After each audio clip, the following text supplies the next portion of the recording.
Hi everyone and welcome back to another video. So creating consistent characters in OpenArt is one of the most powerful ways to build professional looking visual stories and AI content. While AI can generate amazing images, consistency requires a smart workflow.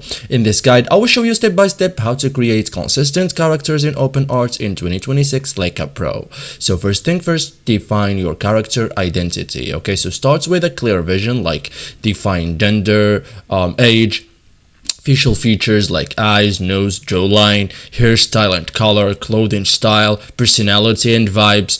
Okay, so the more specific, the better. For example, you can, say like or type like 25-year-old man, sharp jawline, short curly black hair, confident expression, and streetwear style. Okay, so after that, generate a base character image like OpenArt, and like open the OpenArt image generator, okay, like this one, and write a detailed prompt like as I said, okay.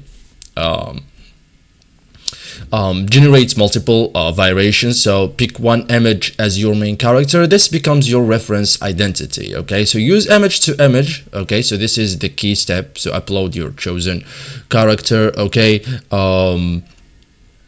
use it as a reference, adjust strength, and low strength means more variation and high strength more consistency. Okay, so start around 60 to 80% for balance. Okay, so thank you guys for watching this video and see you in the next tutorial.